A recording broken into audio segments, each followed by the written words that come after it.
कार्यक्रम असेल तर त्याच्या पाठीमागे काही ना काहीतरी कार्यकारण भाव असेल. आपण नमन जास्त वेळ घेतला नाही, नमनाचे श्लोक आपण जास्त घेतले नाही, कारण आजचा जो कीर्तनाचा सोहळा आहे हा रामजन्माचा सोहळा आहे. बरोबर, रामजन्माचा सोहळा असल्या कारणाबद्दल रामाचं चिंतन अधिक सांगावं हे आजच्या प्रसंगाच्या अनुषंगानं योग्य आहे. त्यामुळे नमनाचे श्लोक घेतले नाही बरं का. नाही तर मग तुम्ही असं म्हणणार की महाराज आले, आता वेळ झाला ना महाराज, थोडासा वेळ झाला, आपल्याला ऍडजस्टमेंट करणं. कसं आहे, तुम्ही मुंबईची लोक आहेत, कल्याणची लोक आहेत. कल्याणची लोक कल्याण केव्हा करू शकतात, जेव्हा मुंबईमध्ये राहून टायमाची ऍडजस्टमेंट ज्याला जमली तो फक्त मुंबईमध्ये राहू शकतो. विठ्ठल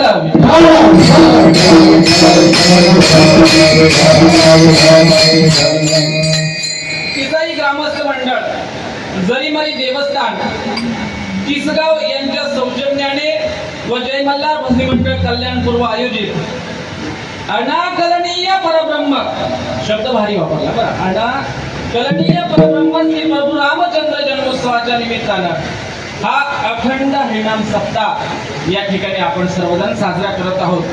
आणि त्या अनुषंगानं रामजन्माचं कीर्तन माझ्या पामराकडे आलेलं आहे. विठ्ठल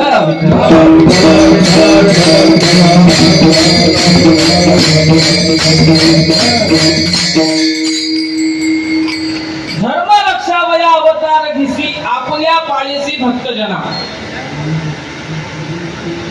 गंमत अशी, तुकाराम महाराज असं म्हणतात की देवाला या भूतलावर अवतार घेण्याचे काही ना काहीतरी कारणे, विनाकारण भगवंत अवतार घेत नसतो.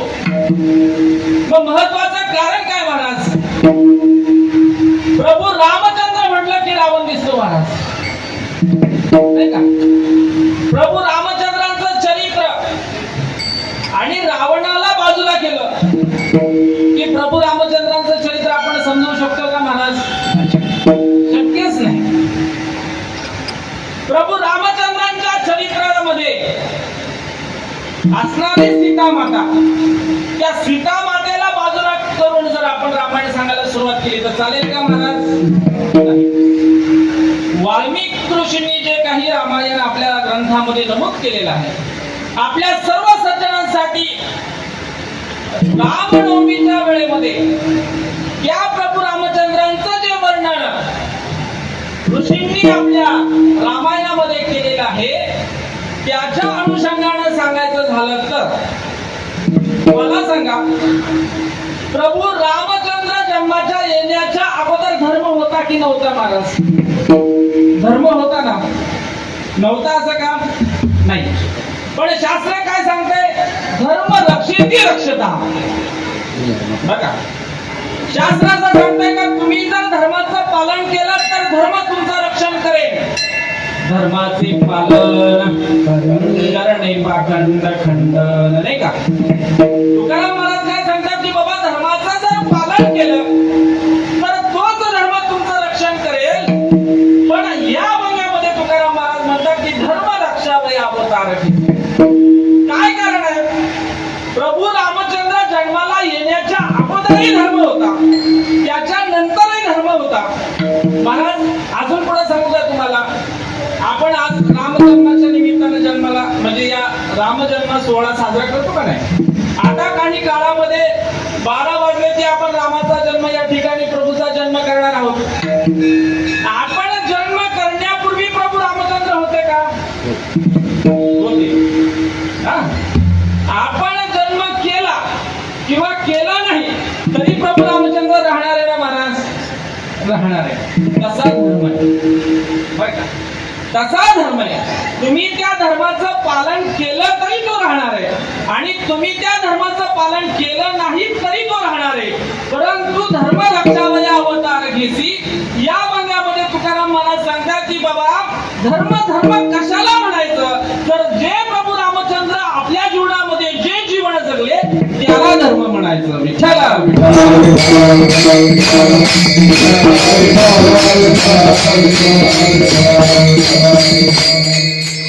धर्म कशाला म्हणायचं? व्यवस्थित ऐका, मी अतिशय बारीक तुम्हाला हे चिंतन सांगणार आहे का धर्म कशाला म्हणायचा महाराज. ज्या मनुष्याला जीवनामध्ये असा प्रश्न पडेल की मी माझ्या आई वडिलांशी कसं वागावं, त्यानं प्रभू रामचंद्रांचा संपूर्ण इतिहास बघावा. प्रभू रामचंद्रांचं जीवन चरित्र बघावं. ज्या मनुष्याला असं वाटेल आपल्या मित्रासोबत कसं जीवन जगावं, मित्रासोबत कसा व्यवहार करावा, त्यानं प्रभू रामचंद्रांचं जीवन बघावं. नवे ज्या स्त्रीला असं वाटेल आपल्या पतीसोबत आपण कसं जीवन जगावं, त्यानं सीता मातेचं जीवन जगावं, नाही का?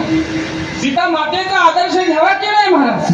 पण मग तुम्ही म्हणणार महाराज तुम्ही सांगतात या सर्व गोष्टी आम्हाला मान्य आहे, तुम्ही सांगतात याच्यामध्ये सुद्धा तथ्य आहे का प्रभू रामचंद्र जे जीवन जगले त्याला धर्म म्हणायचं, सर्व गोष्टी खऱ्या हो.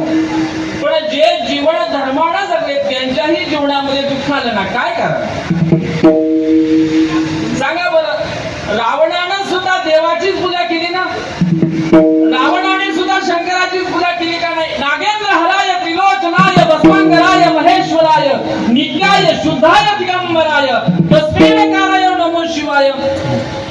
आता त्यानं सुद्धा जर भगवान शंकराचीच पूजा केली आहे, पण आईनं सांगितलं एक दिवस गंमत काय झाली, आई अशी पूजा करत होती भगवान शंकराची, बघितली पिंड, आणि पिंड बघितल्याबरोबर तिथं रावण आला महाराज, आणि रावणानं सांगितलं या पिंडीची पूजा करण्यापेक्षा मी स्वतः भगवंतालाच घेऊन येतो, म्हणजे त्या नागेंद्र हरायलाच घेऊन येतो. इतकं प्रेम. मग त्या प्रेमापोटी म्हणून कितीही संकट आली, पण आईच्या एका इच्छेसाठी रावण देवासोबत सुद्धा लढायला गेला का नाही, देवाला सुद्धा आणण्यासाठी गेला का नाही? प्रसंग वाढवणार नाही, कारण आपल्याला रामावर बोलायचं महाराज. विठ्ठल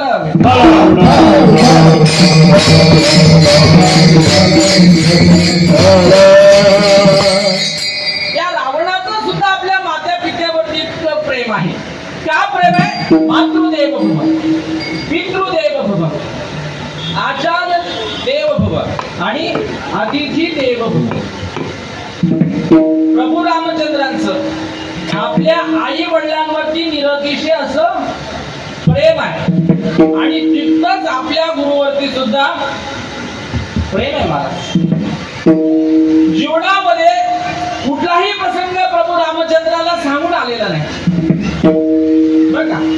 तुम्ही प्रभू रामचंद्रांचं जर नामस्मरण केलं ना, नवे प्रभू रामचंद्रांच्या चिंतनाचा विचार केला, चरित्राचा विचार केला, तर आपल्याला हे प्रकर्षानं जाणवेल का प्रभू रामचंद्रांच्या जीवनामध्ये आलेला प्रसंग हा उपस्थित प्रसंगाच्या विरुद्ध आहे. प्रभू रामचंद्रांचा जन्म झाला, बालपण हे सर्व ऐश्वर्य संपन्न अयोध्या नगरी असताना आता फक्त राजकुमारासारखं जीवन जगायचंय. आणि तितक्यात वसिष्ठ मुनी आले, आणि वसिष्ठ मुनीने सांगितलं महाराज तुमचे राजकुमार किती तेजस्वी हो, त्यांना बघून असं वाटतं की त्यांचं फक्त नामस्मरण करावं. प्रभु राम हरे श्री राम हरे श्री राम हरे प्रभु राम हरे श्री राम हरे प्रभु राम हरे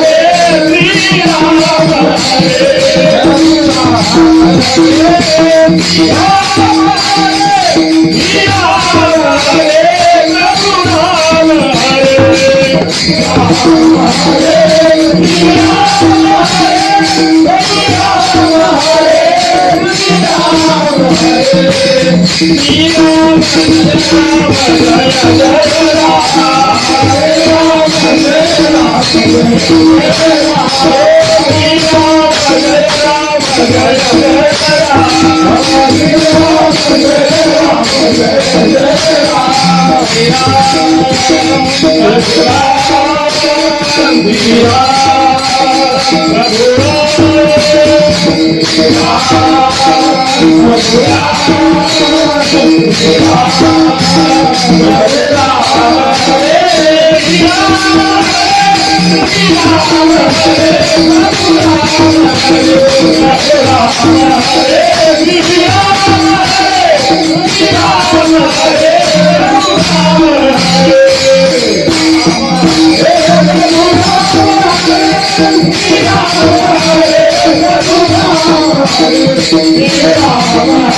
राम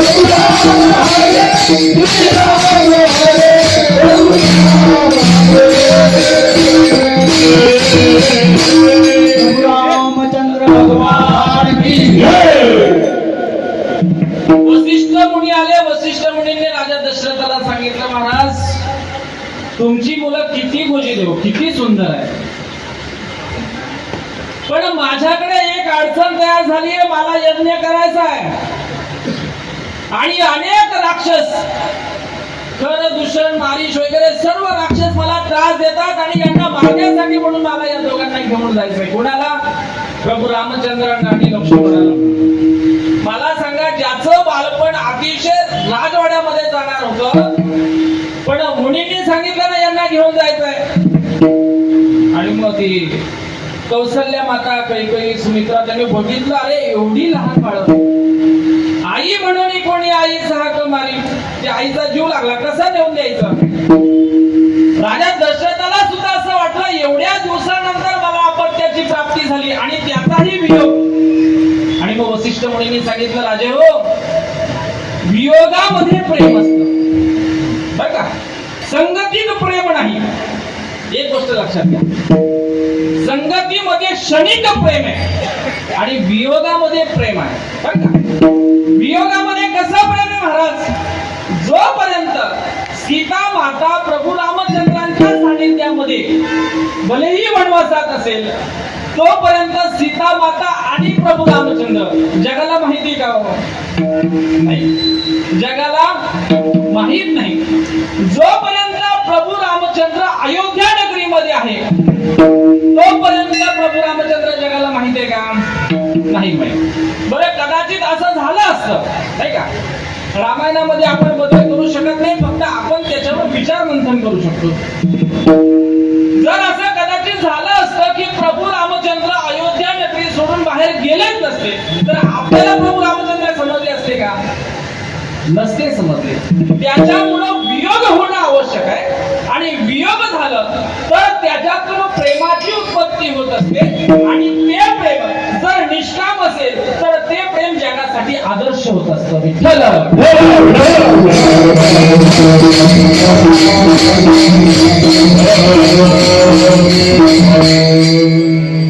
त्या प्रेमासाठी वियोग व्हावा लागतो. आणि वसिष्ठांनी सांगितलं, अपत्य जरी तुझी असली, मुलं जरी तुझी असली, पण त्या मुलाला जर योग्य शिक्षण नसेल, योग्य गुरु नसेल, योग्य संस्कार नसतील, तर तो मुलगा त्याच्या तारुण्यामध्ये आदर्श निर्माण करू शकत नाही. आणि तुझ्या मुलाची जर परंपरा बघितली, तू कुणाचा आहे महाराज? दिलीप नाही का? दिलीप राजा तुमच्या या रघुवंशामध्ये होऊन गेलेला आहे, सगर राजा होऊन गेलेला आहे, भगीरथ राजा होऊन गेलाय. आता एवढी सर्व वंश परंपरा असताना तुझा फक्त या अपत्यांसाठी जर मला विनवणी करत असेल, यांना घेऊन जाऊ नको, मग कसा चालेल सांगा बरं. म्हणून आपण सुद्धा बर का, आपण सुद्धा आपल्या अपत्यावरती त्याला शिक्षण देण्याची जबाबदारी आपल्याकडे बर का. श्लोक सांगतो चाणक्यांचा, माता शत्रु पिता वैरी. श्लोक ऐका व्यवस्थित. माता शत्रु पिता वैरी येन बालो न पाठिता, न शोभते सभामध्ये हंस मध्ये बकोतात. चाणक्याचा श्लोक आहे. आणि चाणक्य असं सांगतात की बाबा, आपली जी लहान लहान मुलं आहेत त्यांना शिक्षण देणं आपलं काम आहे. त्याचं कारण असं आहे, एका ठिकाणी हंसांचा असा सर्व हंस एकत्र आले आणि त्या हंसांच्या सभेमध्ये एक कावळा येऊन बसला. काय? एक कावळा एका नदीच्या किनाऱ्यावरती त्या पाण्याचा शोध घेण्यासाठी म्हणा किंवा आपल्या शिकारीचा शोध घेण्यासाठी सर्व हंस एकत्र आले आणि त्या हंसांच्या सभेमध्ये एक कावळा जाऊन बसला. अगदी तसंच जर आपण आपल्या अपत्याला, आपल्या मुलांना शिक्षण दिलं नाही, आपल्या मुलांना संस्कार दिले नाही, आपल्या मुलांना विचार दिले नाही, आपल्या मुलांना धर्म शिकवला नाही, तर त्या हंसाच्या सभेमध्ये जसा कावळा दिसतो तसा या जगामध्ये आपला मुलगा दिसेल.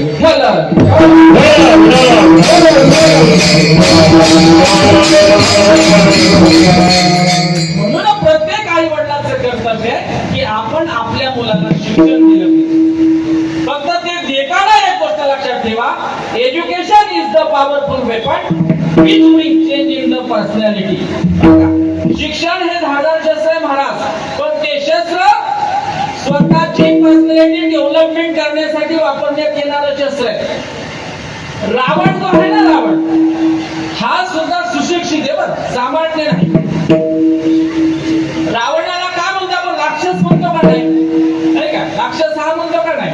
त्याचा उलटा करा बरं, साक्षर हा म्हणतो का नाही? म्हणजे जो साक्षर आहे ना महाराज, तोच राक्षस होऊ शकतो. ही गोष्ट लक्षात चला.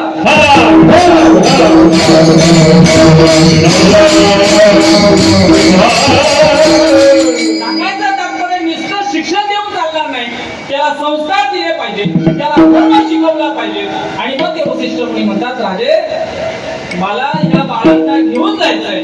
आणि वसिष्ठांनी सांगितलं, ठीक आहे तुम्ही म्हणताय तर हरकत नाही, यांना घेऊन जा, पण घेऊन गेल्यानंतर तुम्ही करणार काय? त्यांनी सांगितलं, महाराज आम्ही काही करणार नाही, फक्त मुलांनी त्यांच्या जीवनामध्ये काय करावं, त्यांचे शत्रू कोण, नवे नवे त्यांचा धर्म काय, आणि त्यांना या जगामध्ये जन्म घेतल्यानंतर कशाचं रक्षण करायचं हे कळावं म्हणून मी त्यांना घेऊन जातोय. अभंगाचं प्रथम चरण. धर्म रक्षवया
धर्म रक्षावया अवतार. काय कारण? काही नाही महाराज, धर्माचं रक्षण करण्यासाठी म्हणून मी त्यांना या अयोध्येमधून नेतोय. पण लक्षात घ्या, त्या नगरीला नाव अयोध्या आहे बरं. काय नाव आहे? अयोध्या. अयोध्या शब्दाचा काय अर्थ होतो महाराज? या क्षेत्राला सुद्धा अयोध्या म्हणता येईल. पण केव्हा माहितीये का?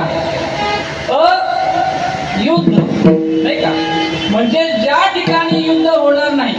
आपण प्रभू रामचंद्रांची स्थापना केली का नाही अयोध्या नगरीमध्ये? केली ना महाराज. आपण सर्वांनी कितीतरी वर्ष, कितीतरी दशक वाट बघितली नाही का आपल्या प्रभू रामचंद्रांचं अयोध्येमध्ये मंदिर व्हावं. आणि ते मंदिर झालं सुद्धा. आपल्या सर्वांना आनंद झाला ना महाराज.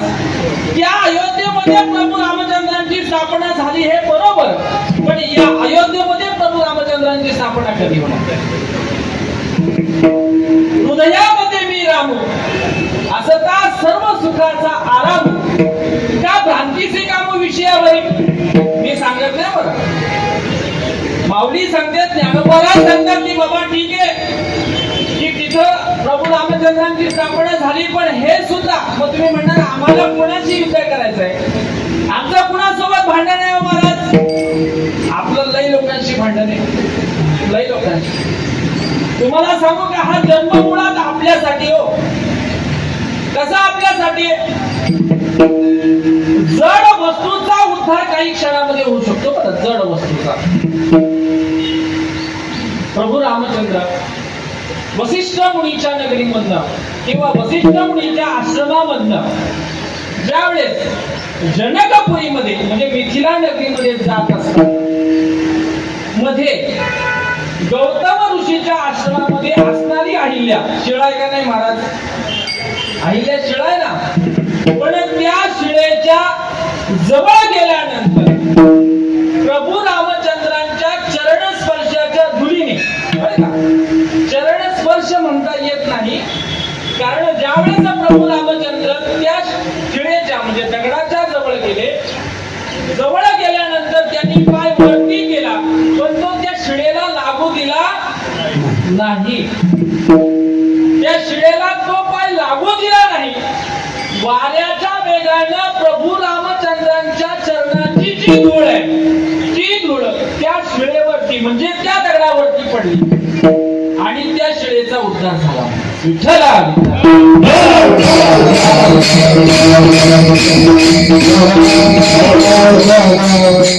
म्हणजे प्रभू रामचंद्रांनी त्या स्त्रीला म्हणजे अहिल्या देवीला स्पर्श केला का?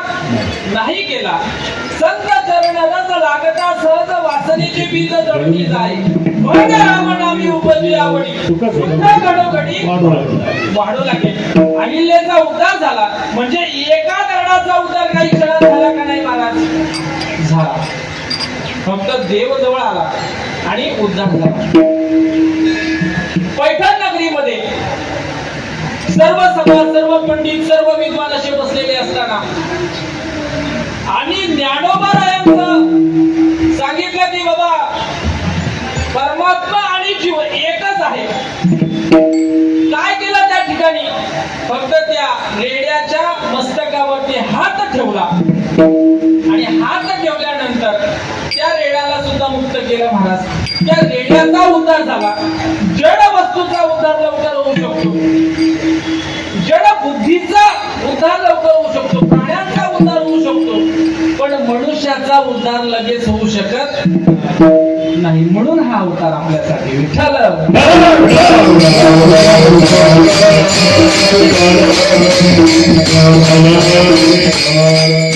मी टीका म्हणून बोलत नाही बरं का, मी सरळ सरळ बोलतो. म्हणजे मला कोणावरती टीका करायची नाही, पण मी सरळ सरळ सांगतो. तुम्ही एखाद्या मनुष्याला कितीही सांगा आज प्रभू रामचंद्रांचा जन्मोत्सव आहे, आपण कीर्तनाला गेलं पाहिजे, तरी लोक कीर्तनाला येतील का? नाही येणार. पण एखाद्या ठिकाणी डीजे लावला, आपल्याला नाचायला जायचंय आणि तिथं आपली थोडी थोडी व्यवस्था आहे, तरी लोक जमतील का नाही? जमतील. म्हणजे सांगायचं काय की मनुष्याचा जो काही उद्धार आहे तो क्षणामध्ये होऊ शकत नाही. त्याच्यासाठी अनेक जन्माचं पुण्य आपल्याला लागतं. नवे नवे आपला जन्मच हा वासनेचा संगे नाही का? जन्म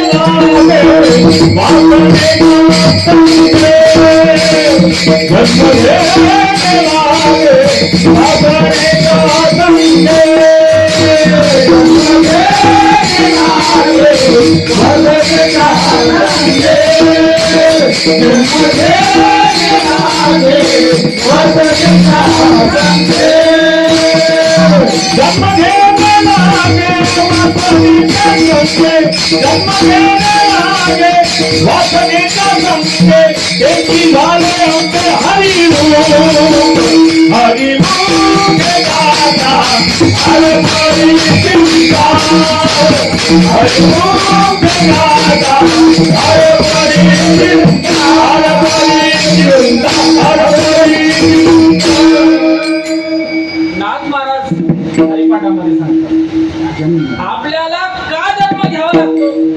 जन्म घेणे लागे वासनेच्या संगे महाराज. आणि भगवंत का अवतार घेतात? कारण त्यांना आपल्या सर्वांची चिंता आहे. जन्माचे कारण राम नामापाठी, जन्माचे कारण राम नामापाठी,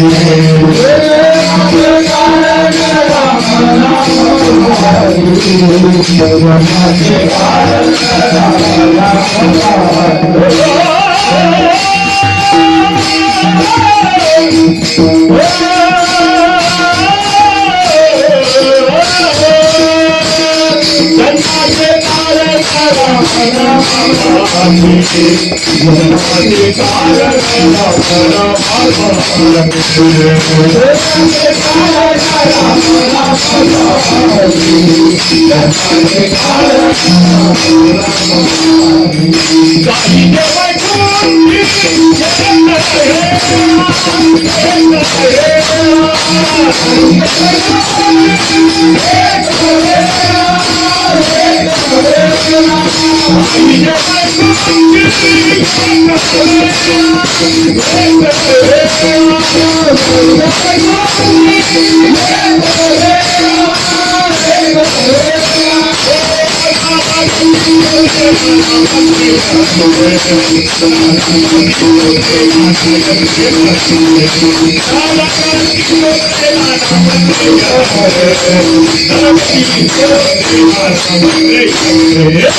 जन्माचे कारण जन्माचे कारण रामनामा पाठी रामनामापाठी.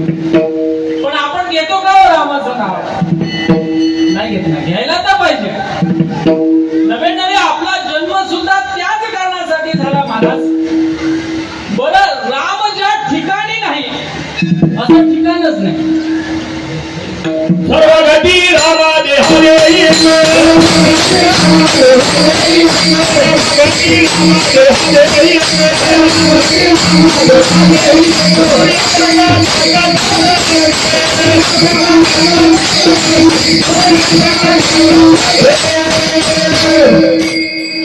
मी इकडे बोलायचं त्यांनी तिकडे प्रमाण द्यायचं. म्हणजे मी चाकोरी ते हे करा विठ्ठल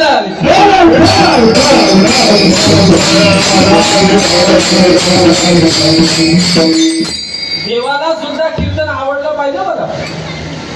म्हणून नामदेव महाराज ज्या वेळी कीर्तन करायचे त्यावेळेस पांडुरंग नाचायचे.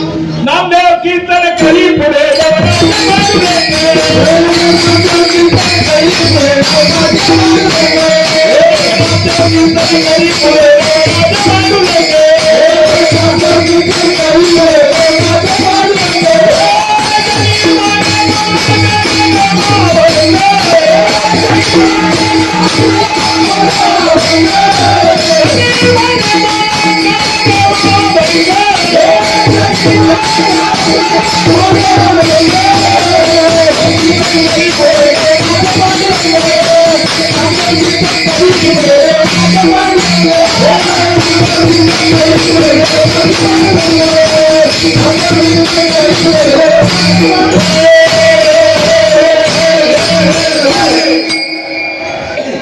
एवढा आनंद कीर्तनामध्ये घेता आला पाहिजे, तसाच आनंद आपल्याला आपल्या जीवनात घेता आला पाहिजे बरं का. जसा आनंद आपण आज कीर्तनामध्ये घेतो तसा आनंद आपल्याला आपल्या जीवनामध्ये घेता आला पाहिजे. तुम्ही म्हणणार महाराज तुम्ही म्हणता ते बरोबर आहे हो. जीवनामध्ये आनंद आम्हाला आवडत नाही का? आम्हाला सुद्धा सुखच हवं आहे. पण आमच्या जीवनामध्ये सुख नाही, आमच्या जीवनामध्ये दुःख आहे. मग त्याच्यासाठीच प्रभू रामचंद्रांनी खरं या ठिकाणी अवतार घेतला. ना आता राजगादीवर बसणार होते बरं. आपल्याकडे काय आहे, आपल्याला असं वाटतं की आपल्या जीवनामध्ये खूप दुःख आहे महाराज. आपल्याला असं वाटतं की माझ्यासारखं संकट कोणाच्या जीवनामध्ये नाही. पण प्रभू रामचंद्रांचं जीवन चरित्र उचलून बघा. ज्या ज्यावेळी प्रभू रामचंद्रांच्या जीवनामध्ये सुखाची प्राप्ती होणार होती त्या त्यावेळी तिथं एकाना एक संकट येऊन उभं राहतं. आता प्रभू रामचंद्र राजगादीवर बसणार आणि काही क्षणामध्ये, काही क्षण नाही का, तू म्हणणार महाराज शंका अशी आहे, वैज्ञानिक लोक किंवा आध्यात्मिक लोक, वैचारिक लोक, विचारवंतांची शंका अशी आहे का प्रभू रामचंद्रांचा राज्याभिषेकाचा जो मुहूर्त आहे तो जर मुहूर्त वसिष्ठांनी काढला असेल आणि वसिष्ठांनी काढलेल्या मुहूर्ताला सुद्धा प्रभू रामचंद्रांना वनवासाला जावं लागत असेल तर या मुहूर्तावर आम्ही श्रद्धा ठेवायची कशी?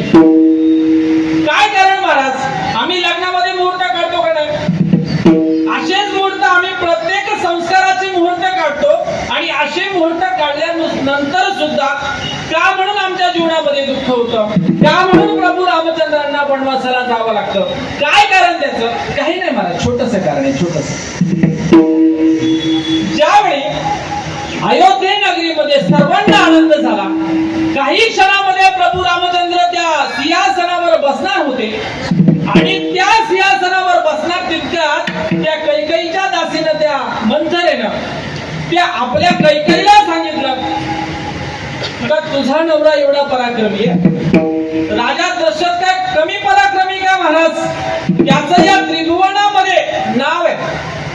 म्हणजे राजा दशरथ इतका पराक्रमी आहे का रावणानं राजा दशरथ असेपर्यंत म्हणा किंवा त्याच्याही नंतर अयोध्या नगरीमध्ये कधीही युद्ध करण्याचा प्रयत्न केलेला नाही. बरं, ज्या रावणाला, म्हणजे आपण असं म्हणतो ना खूप सामर्थ्यवान आहे, तर त्याच रावणाला वालीनं पराजित केलेला आहे.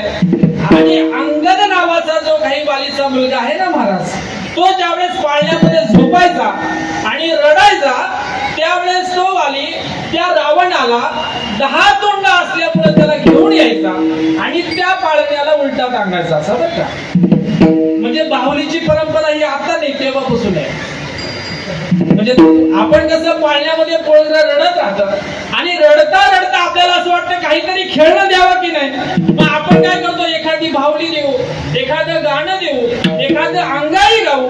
अगदी तसंच अंगद बाळ ज्यावेळेस रडायचा ना महाराज, त्यावेळेस वाली त्या रावणाला घेऊन यायचा आणि त्या पाळण्याला असा उलटा बाहुली सोडून टांगायचा. काय कारण? कारण त्याला 10 शिर होती, तो दशानन होता, म्हणून तो बाहुली म्हणून त्याचा उपयोग करायचा महाराज.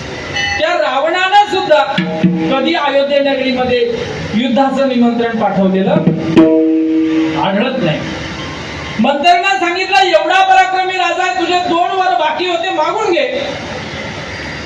हिने विचार केला की आता मागायला काही हरकत नाही, म्हणून विद्वान माणसानं, शहाण्या माणसानं कधीही आनंदामध्ये कोणाला शब्द देऊ नाही.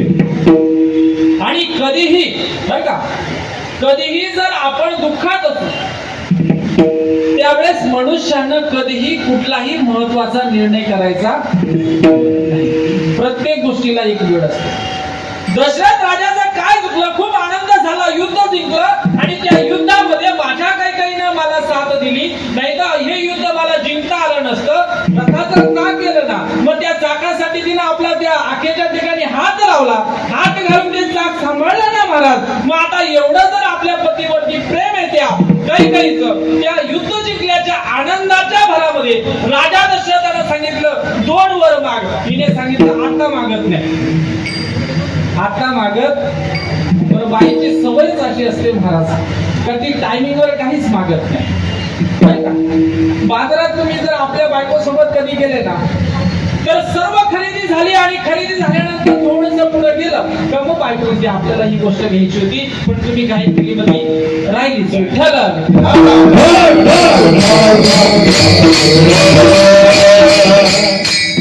हे तेव्हापासून आपल्याला असं वाटतंय का आपल्या जीवनामध्ये आता हे तेव्हापासून काय झालं, एक खेडेगावामध्ये एक कुटुंब होतं, त्या कुटुंबाची सून आणि सासूचं खूप भांडण व्हायचं महाराज. आणि एका पहाटे दिसून वैतागली त्या भांडणाला आणि निघाली आणि विहिरीमध्ये जीव देण्यासाठी गेली. तिथं एक आजीबाई होती, त्या आजीबाईनं बघितलं अरे एवढी तरुण मुलगी आता पुढे 4-5 महिने लग्नाला झाली आणि ती आता आपला प्राणाचा त्याग करणार, हे चुकीच आहे. त्याच्यात एकम कुलशाते ग्रामशाते कुलम देयत ग्रामजनपदशाते आत्मार्थे पृथ्वी तेजत, नाही का? शास्त्र सांगताय की मनुष्यानं त्याग करावा, पण त्या त्यागालाही सुद्धा काहीतरी कार्यकारण असलं पाहिजे. प्रभू रामचंद्रांनी अयोध्येचा त्याग केला, त्या त्यागातून रामायण घडलं महाराज. प्रभू रामचंद्रांनी सीतेचा त्याग केला, त्या त्यागानंतर पतिव्रता धर्माचा धर्म घडला महाराज. त्याच प्रभू रामचंद्रांनी लक्ष्मणाचा त्याग केला, त्याच्यातून बंधू प्रेमाचा भाव दिसतो महाराज. हे रामायण आहे. विठ्ठल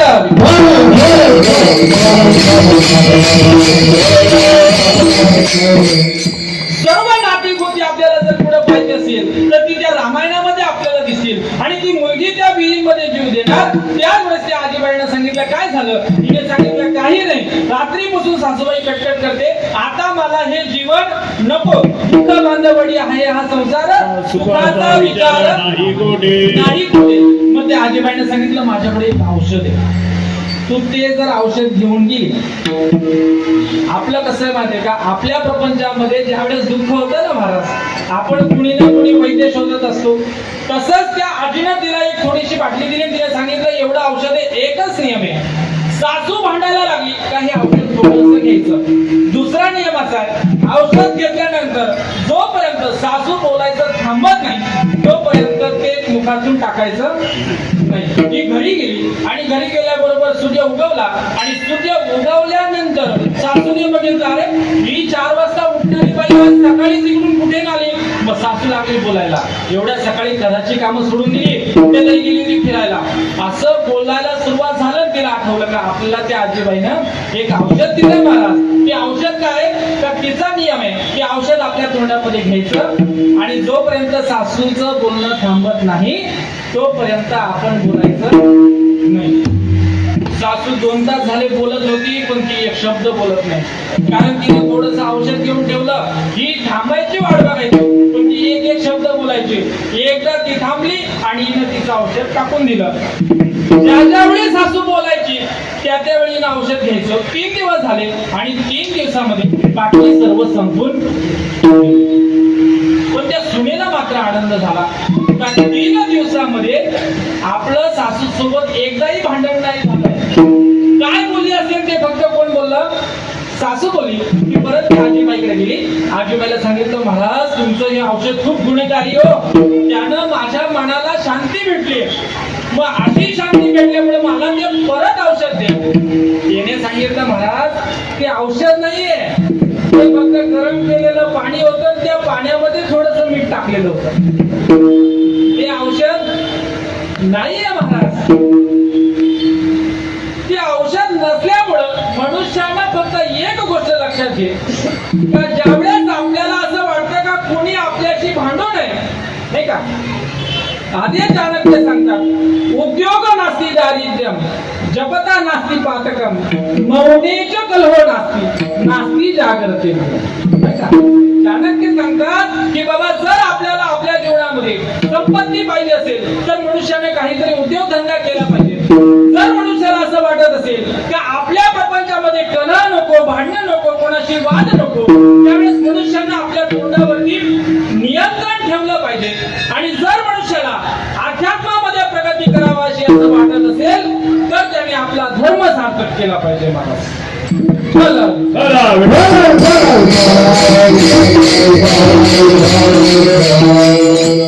आता त्या मंथरेनं आठवण करून दिली आणि आठवण करून दिल्यानंतर तिनं सांगितलं महाराज तुम्ही जा, कैकेयीला सांगितलं आणि तुम्ही काय करा, राजा दशरथाकडनं आपले ते 2 वर मागून घ्या.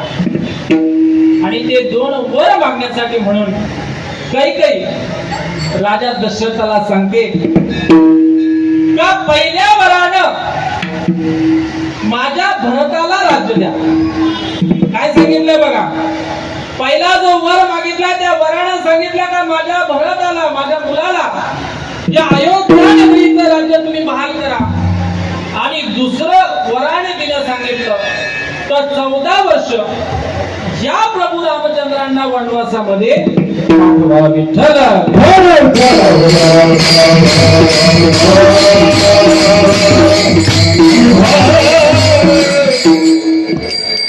असे वर मागितल्यानंतर आपण एक प्रश्न उपस्थित असा केला होता का वसिष्ठ मुनीने काढलेला मुहूर्त सुद्धा का फेल केला, नाही का. मुद्दा सोडून बोलणार नाही, मुद्दा सोडून मी बोलणार नाही. विठ्ठल विठ्ठल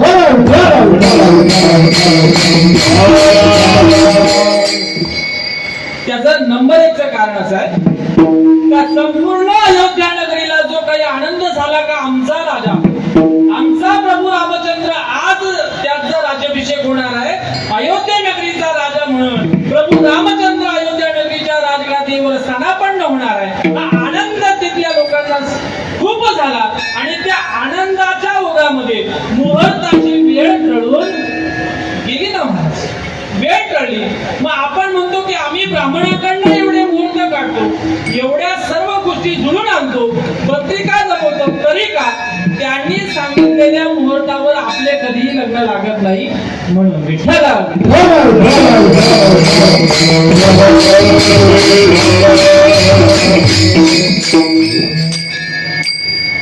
आणि मग प्रभू रामचंद्रांना कैकेयीचे जे 2 वर प्रभू रामचंद्रांच्या फक्त कानावर, बरं का, प्रभू रामचंद्रांच्या कानावरती फक्त ते 2 वर पडले की पहिल्या वरानं भरताला राजगादी भेटणार आहे.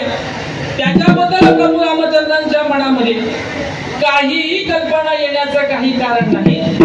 पण दुसऱ्या वरानं प्रभू रामचंद्रांना 14 वर्षाचा वनवास घडणार हे शब्द ऐकल्यानंतर प्रभू रामचंद्रांना आपण आता त्या राज्याभिषेक होऊन राजगादीवर बसणार होतो याचा मोह टाळून दिला आणि वल्कले प्रदान केले. काय केलं? वल्कले प्रदान केले आणि ते आपल्या सीता मातेकडे जाऊन सीता मातेला सांगितलं. एक गोष्ट लक्षात ठेवा, मनुष्यानं आपल्या पत्नीला काय सांगावं आणि काय सांगू नये याचे सुद्धा काही कारण आहे. बरं, याचे सुद्धा काही कारण आहे. काय कारण? श्रीनाम द्विगुण हारो बुद्धिस्तासा चतुर्गुण साहसम षड्गुणम चैवे कामो अष्टगुण उच्यते. स्त्रीचा हा पुरुषाच्या 2 पट अधिक असतो. स्त्रीची बुद्धी पुरुषाच्या 4 पट अधिक असते. स्त्रीची जे धाडस आहे ते धाडस पुरुषाच्या 6 पट अधिक असतं. म्हणून आजही राष्ट्रपती कोण आहे? तुम्हीच. आमच्याकडे नामधारी का होईना पण राष्ट्रपती कोण आहे? तुम्हीच. विठ्ठला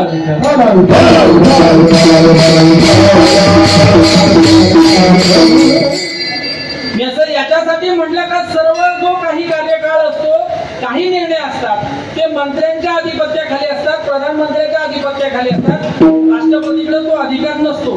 राष्ट्रपतीला फक्त जे प्रपोजल येतं त्याच्यावर फक्त सही करायची असते. म्हणजे काय, नवऱ्यानं प्रपोजल टाकलं तर त्याच्यावर फक्त इथे फक्त सही करायची असते. विठ्ठल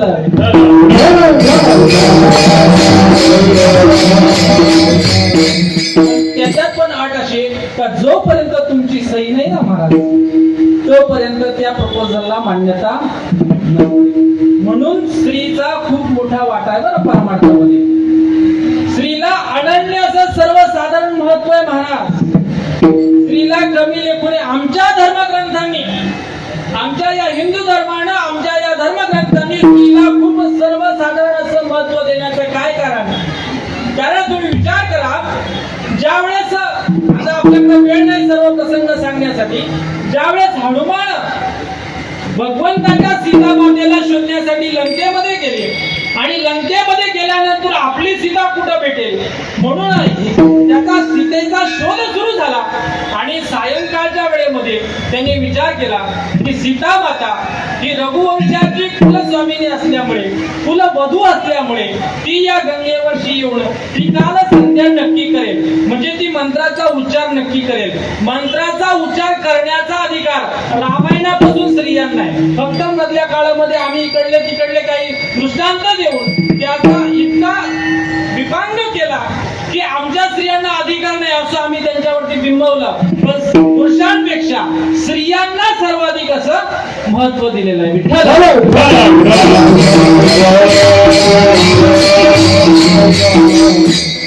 आणि मग ते प्रभू रामचंद्र कानावर पडल्यानंतर सीता मातेकडे गेले. सीता मातेला सांगितलं आपल्याला निघावं लागेल, पण आता हा जो काही वर मागितलाय तो फक्त माझ्यासाठी, एकासाठी, तुझ्यासाठी नाही. मी संन्यास घ्यायला तयार आहे. का तयार आहे? त्याच्यात एकम कुलस्याते ग्रामस्याते कुलम तेज. शास्त्र सांगते की एका व्यक्तीचा त्याग केल्यानंतर जर ते कुटुंब सुखी राहणार असेल तर त्या कुटुंबानं त्या व्यक्तीचा त्याग केला पाहिजे. त्याच्यात एकम कुलस्याते ग्रामशाते कुलम तेजत. एका कुटुंबाचा त्याग केल्यानंतर जर गावाचा कल्याण होणार असेल तर त्यानं त्या कुटुंबाचा त्याग केला पाहिजे. आणि जर आपलं जर कल्याण होणार असेल आणि आपल्याला या देहाचा त्याग करावा लागत असेल तर आपण या देहाचा सुद्धा त्याग केला पाहिजे. विठ्ठल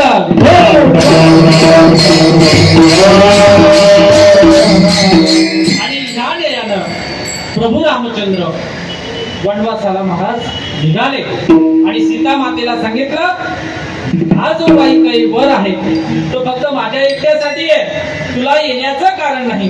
असं सांगितल्यानंतर सीता मातेनं सांगितलं असं चालत नाही.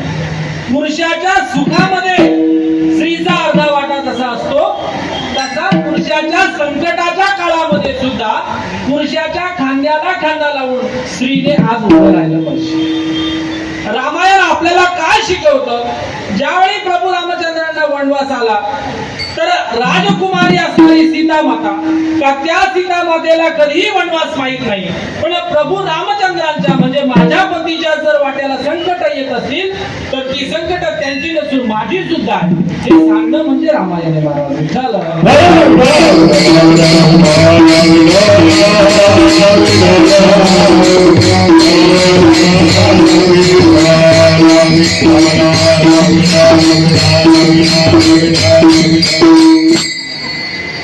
म्हणून स्त्रीनं आपल्या पतीसोबत खांद्याला खांदा लावून उभं राहायला पाहिजे.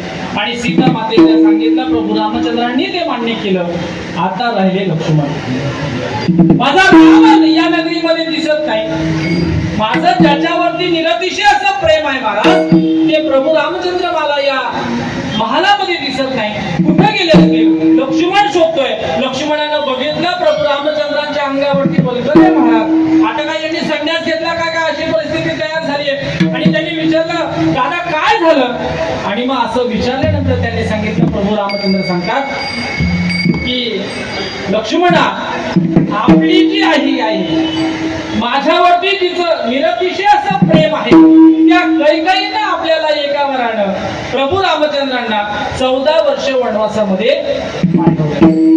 आता इथं तुमच्या आमच्या मनामध्ये एक शंका तयार होत असते का बा कैकेयीने प्रभू रामचंद्रांना वनवासाला पाठवलं, हा निर्णय कैकेयीचा चुकीचा की बरोबर? महाराज तुमच्या सर्वांच्या दृष्टीने मी अतिशय उत्तर बरोबर दिलं, त्याच्याबद्दल काही मत नाही, पण सर्वसामान्याची बुद्धी सांगते का काही झालं तरी मुलगा होता ना, मग तरी वनवासाला का पाठवला?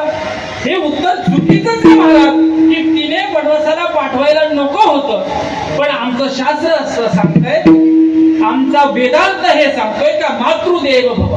आई सावत्र असू द्या बघा, मी जरा वेगळ्या अंगाने याचा विचार मी तुम्हाला सांगतोय. मातृदेव भव, आई ना, आईने आपल्या अपत्यासाठी घेतलेला निर्णय तिच्यासाठी कदाचित चुकीचा असू शकतो, समाजासाठी कदाचित तो चुकीचा असू शकतो, पण त्या अपत्याच्या कल्याणासाठी मात्र तो बरोबर असतो. जर काही ना प्रभू रामचंद्रांना 14 वर्षाचा वनवास मागितला नसता तर हे रामायण घडलं नसतं. म्हणजे आपल्या आईनं, आपल्या गुरुनं, आपल्या शिक्षकानं, आपल्या वडीलधाऱ्या माणसानं आपल्याबद्दल घेतलेला निर्णय हा आपल्या कल्याणासाठी असतो, हे आपण लक्षात ठेवलं पाहिजे. विठ्ठल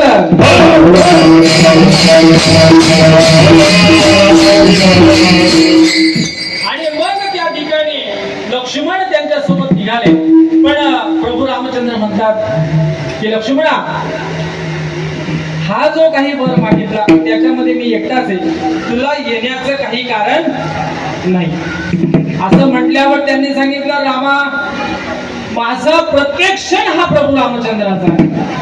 प्रभू रामचंद्रांच्या क्षणाशिवाय मी जगू शकत नाही. जेव्हा या शरीरामधनं प्राण निघून जातो त्याच्यानंतर ह्या शरीराला किंमत नाही. तशीच किंमत जर लक्ष्मणापासून राम आणि रामापासून जर लक्ष्मण दुरावला तर या शरीराला तरी काय किंमत राहणार? प्रभू राम, मला सुद्धा तुमच्या सोबत यायचं आहे. याला बंधुप्रेम म्हणतात. तर भावावर आलेलं संकट, भावाला दिलेला वर किंवा भावाला पाठवलेला 14 वर्षाचा वनवास हा फक्त त्या प्रभू रामचंद्रांचा नाही, तो माझा आहे. जर हा माझा भाऊ आहे, भाऊ या नात्यानं भावावर आलेल्या संकटाला समोर जाण्याचं काम जितकं त्याची पत्नी करते तितकंच भावाने सुद्धा केलं पाहिजे. म्हणून भावाने भावाशी भावासारखं राहिलं पाहिजे.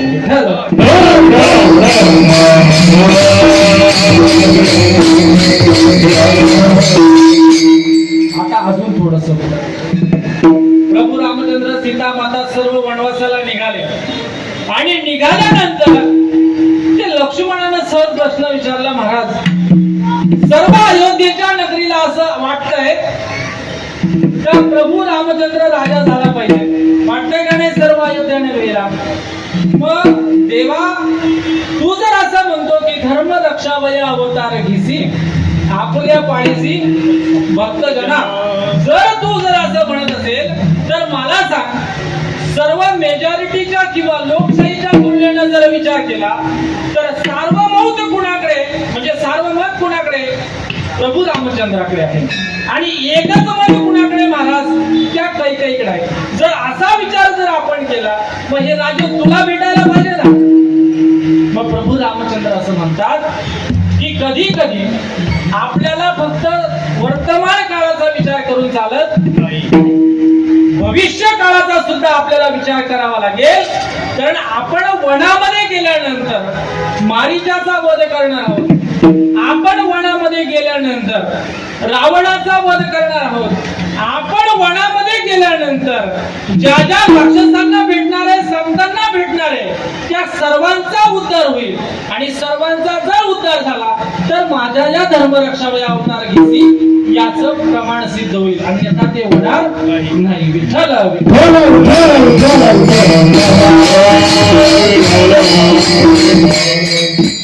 म्हणून प्रभू रामचंद्रांनी या ठिकाणी अवतार घेतले.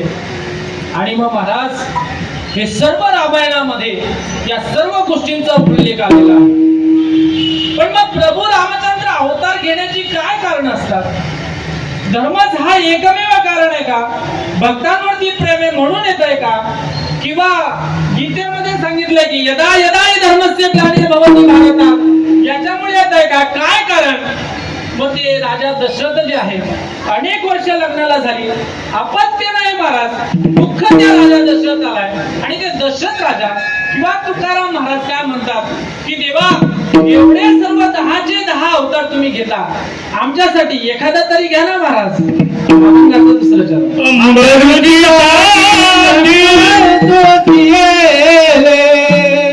अंबरुतीसाठी जन्म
अंबरीषीसाठी जन्मसुशील दुष्टनिवारिणी किती एक, केव्हापासून या अवतार आहे महाराज? अनेक जन्म, 10 अवतार त्या अंबरीषीसाठी घेतले.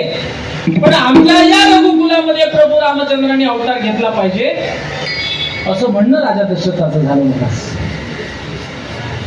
आणि वसिष्ठ मुनी त्या ठिकाणी आल्यानंतर अयोध्या नगरीमध्ये, बरं का महाराज, अयोध्या नगरीमध्ये कौसल्या माता, कैकेयी आणि सुमित्रा या तिघींनाही भेटल्यानंतर राजा दशरथाच्या मनामध्ये विचार येतो, एवढी वर्ष झाले लग्न झालं आपलं, नवे नवे पुढे पराक्रम सिद्ध करण्यासाठी काही ना काहीतरी अपत्य पाहिजे. एवढ्या वर्षापासून प्रयत्न केले पण बाळ होत नाही. काय करावं? राजा दशरथानं वसिष्ठ मुनींना सांगितलं, वसिष्ठा, माझ्या या कुळामध्ये अवतार झाला पाहिजे, बाळ जन्माला आलं पाहिजे. वसिष्ठ मुनी सांगतात, राजन, अनेक दिवस झाले, अनेक दिवसापासून मी सर्व गणित जुळवण्याचा प्रयत्न करतोय, पण मग मात्र काही गणित जुळत नाही. एक दिवस राजा दशरथ निजलेले असताना मध्यानाच्या काळामध्ये, रात्रीच्या मध्यानाच्या काळामध्ये राजा दशरथाला एक स्वप्न पडलं आणि त्या स्वप्नामध्ये राजा दशरथाकडनं 2 पुरुष आणि एका स्त्रीचा वध झाला. आणि वध झाल्यानंतर ही अयोध्या नगरी आहे. कोणती नगरी आहे? अयोध्या. अयोध्या. स्वप्नात जे काही घडलं ते वसिष्ठ मुनींना राजा दशरथानं सांगितलं आणि राजा दशरथानं हे सांगितल्यानंतर वसिष्ठांनी सांगितलं, महाराज, आता तुम्ही या तुम्हाला पडलेल्या स्वप्नाच्या पापातनं मुक्त होण्यासाठी, हृदया करण्यासाठी म्हणून तुम्ही वनामध्ये गेलं पाहिजे. मग राजा दशरथ वनामध्ये गेले मृगया करण्यासाठी. आणि मृगया करत असताना रात्रीची वेळ झाली, दिवसभरामध्ये थकवा झाला, एकही पशु राजा दशरथाला सापडत नाही महाराज. आणि थकलेला राजा एका झाडावरती जाऊन बसला. एका तळ्याच्या बाजूला एक झाड आहे, त्या झाडावरती राजा दशरथ जाऊन बसला आणि शिकारीची वाट. आणि त्याच वेळेस आपल्या आई वडिलांवरती, नाही का, आई वडिलांवरती प्रेम करणारा श्रावण बाळ आपल्या आई वडिलांना खांद्यावर घेऊन त्या काशीची यात्रा ते करू लागला. श्रावणाचं आपल्या आई वडिलांवरती खूप प्रेम. त्या प्रेमापोटी म्हणून त्या श्रावणानं काय करावं, 2 टोपल्या घ्याव्या. एका टोपलीमध्ये आपल्या वडिलांना ठेवावं, एका टोपलीमध्ये आपल्या अंध आईला ठेवावं. त्याची कावड करावी आणि कावड आपल्या खांद्यावर घेऊन काशीची यात्रा करावी. इतकं प्रेम आपल्या आई वडिलांवरती, इतकं प्रेम. आजच्या जगामध्ये इतकं प्रेम कोणी करत नाही. आपल्या आई वडिलांवरती कुठपर्यंत प्रेम आहे माहिती का महाराज? जोपर्यंत 7 बारावरती आपलं नाव लागत नाही तोपर्यंत.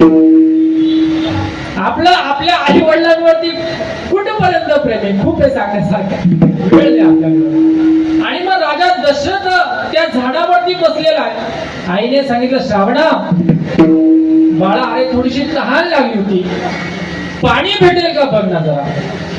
श्रावणाने कमंडलू घेतलं आणि त्या तलावाच्या किनाऱ्याच्या जवळ आल्यानंतर श्रावणानं ते कमंडलू पाण्यामध्ये बुडवलं महाराज.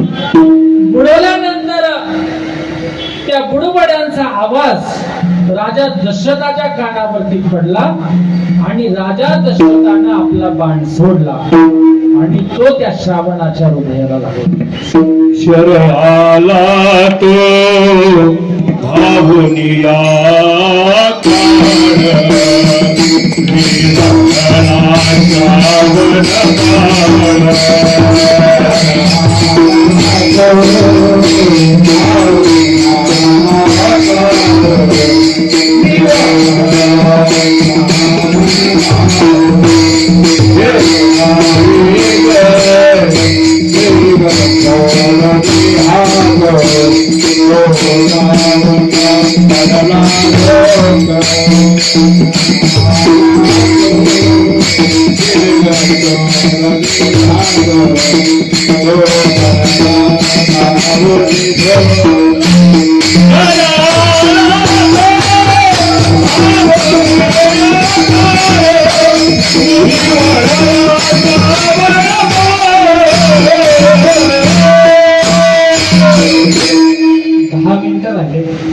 मिनिटांमध्ये आपण अयोध्येत पोहोचू, काही काळजी करू नका. 11:55 ना,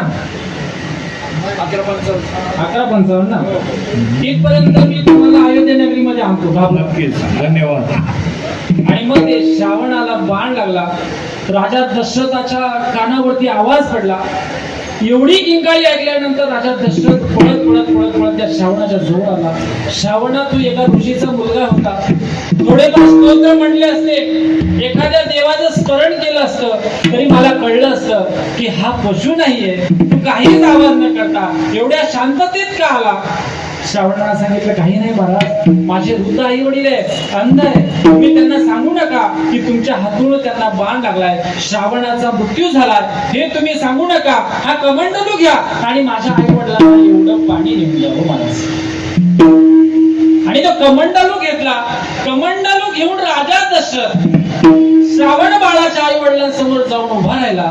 दोन्ही हात जोडले गेले, हातामध्ये तो कमंडलू आहे आणि शांततेत जाऊन उभा राहिला.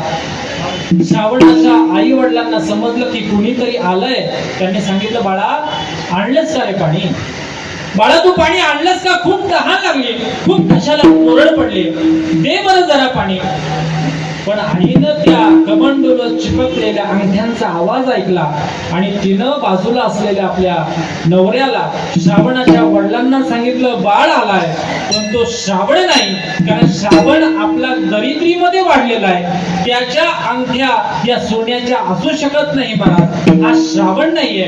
राजा दशरथ रडू लागला आणि राजा दशरथानं सांगितलं, महाराज माझ्याकडनं नकळत तुमच्या बाळाला बाण लागलाय आणि त्या बाण लागल्यामुळे श्रावणाचा मृत्यू झालाय. हे शब्द ऐकल्यानंतर त्या श्रावणाच्या आई वडिलांना दुःख झालं. त्या बापानं सांगितलं, मी माझ्या आयुष्यामध्ये आजपर्यंत कोणाचं वाईट चिंतन केलं नाही, पण आज तू जसा माझ्या मुलाचा वध केला आणि माझ्या शेवटच्या क्षणाला जसं माझ्या जवळ कुणी नाही तसं तुला सुद्धा तुझ्या शेवटच्या क्षणाला तुझं एकही आपत्य जवळ राहणार नाही, हा माझा तुला शाप आहे. हे ऐकलं राजा दशरथ सुन्न झाला आणि तसाच तो अयोध्ये नगरीमध्ये आला. आणि अयोध्ये नगरीमध्ये आल्यानंतर त्या कामिष्ठी यज्ञाला त्यांनी सुरुवात केली आणि वसिष्ठाला सांगितलं, वसिष्ठ मुनी महाराज माझ्याकडनं अपराध झाला आणि त्या अपराधामध्ये त्या ऋषीनं त्या श्रावणाच्या वडिलांना मला शाप दिला की तुझ्या शेवटच्या क्षणाला तुझं एकही आपत्य राहणार नाही. वसिष्ठ मुनी म्हटले, आतापर्यंत मी जे जुळीत होतो आणि त्याच्यामध्ये जे काही कमी पडत होतं ना महाराज, ती सर्व कमी आता पूर्ण झाली. आतापर्यंत तुला मुलंच होणार नव्हती, पण तुला तो शाप मिळाला ना, त्या शापामुळे त्या ऋषीचा शाप खरा करण्यासाठी, त्या श्रावण बाळाचा आपल्या आई वडिलांवरती प्रेम खरं करण्यासाठी, तो धर्म सिद्ध करण्यासाठी स्वतः भगवंताला तुझ्या पोटी जन्म घ्यावा लागेल.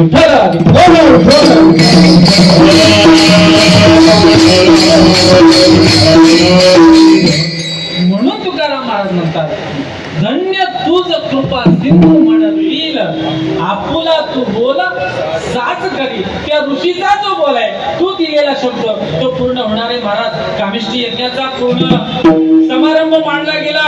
यज्ञामधनं देव आले आणि देवानी एक पायस नावाच्या पात्रामध्ये खीर दिली. खीर आणि ती पायस त्या पात्रातली खीर त्या राजा दशरथाच्या हातामध्ये दिली आणि वसिष्ठानं सांगितलं, या तिन्ही राण्या ज्या आहेत, कौसल्या, सुमित्रा आणि कैकेयी, यांना वाटून द्या.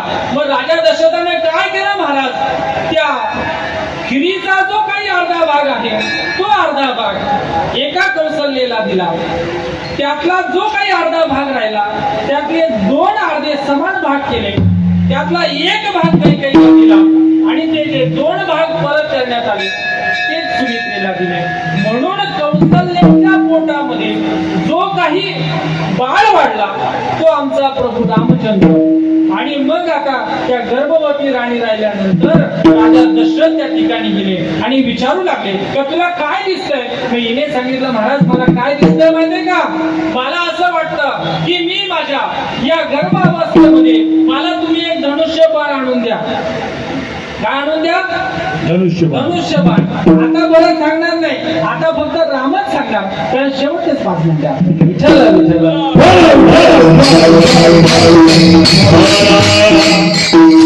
मला धनुष्य बाण आणून द्या.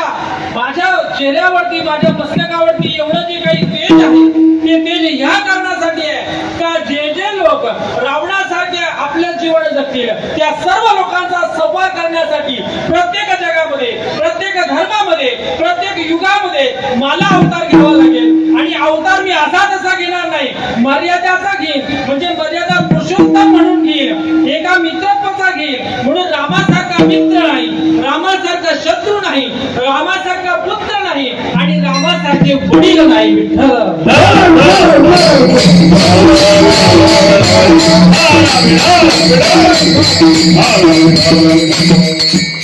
असं सांगितल्यानंतर राजा दशरथाला अतिशय आनंद झाला.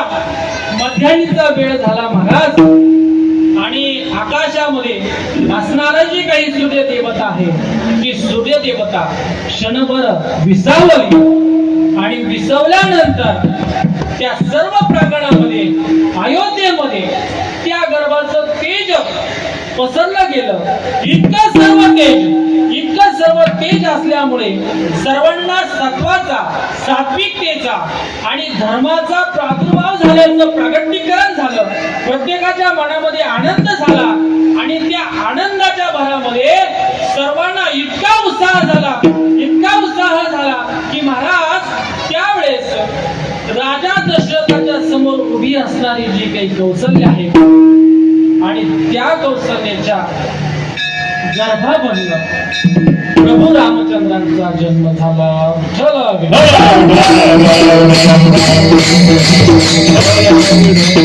रघुपती राघव राजा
Thank you.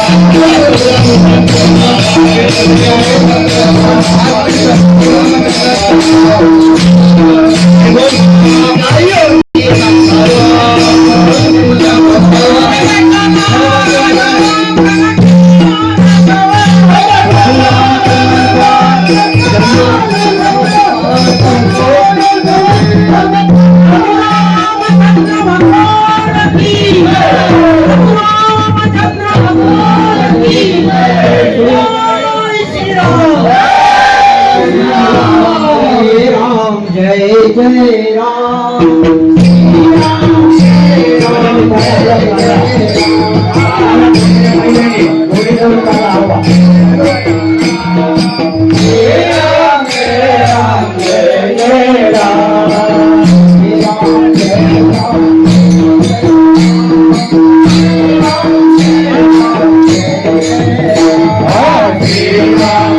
कीर्तन बाकी आहे, कीर्तनाचा शेवट सांगता बाकी आहे अजून.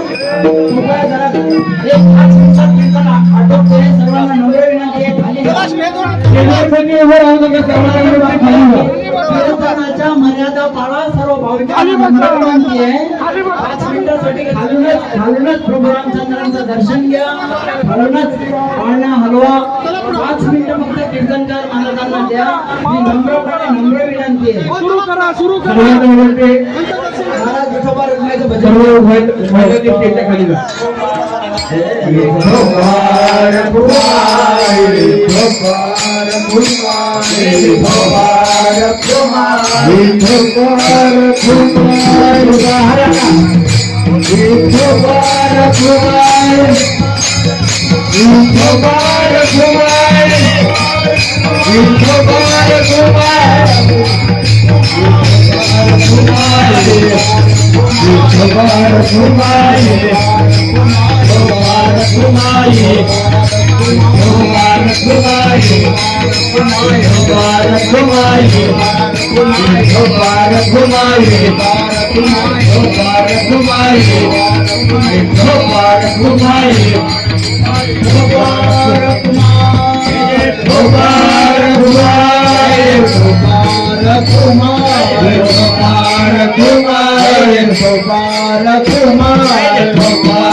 श्रीरामाला हार घाला, श्रीरामाला हार घाला, श्रीरामाला हार घाला.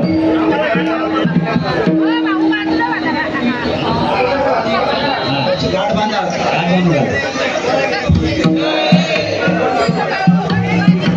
रामचंद्र भगवान की जय.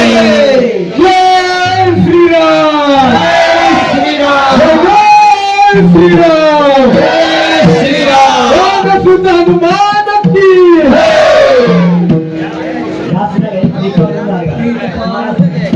महाराज घ्या. बस बस बस बस बस बोलू नाही. बस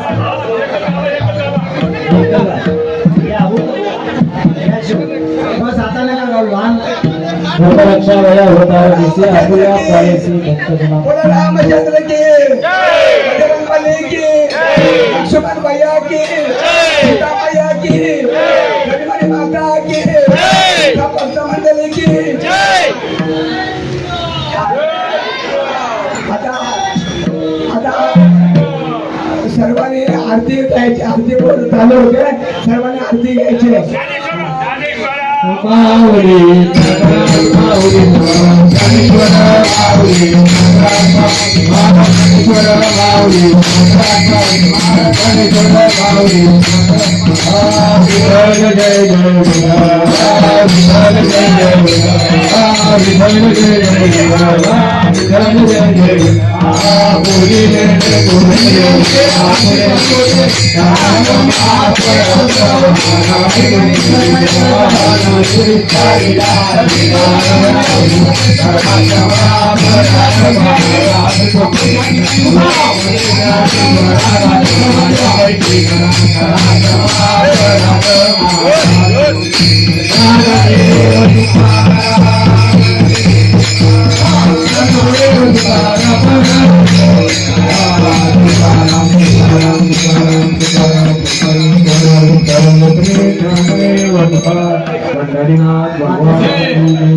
सुख करता दुःख करता भरता विनानी तुझे तुझे प्रेम सुभागया ऐवाची उंदे दुराची कशी लगे गाना पाराची देवे जय जय मन भक्ती ओरी.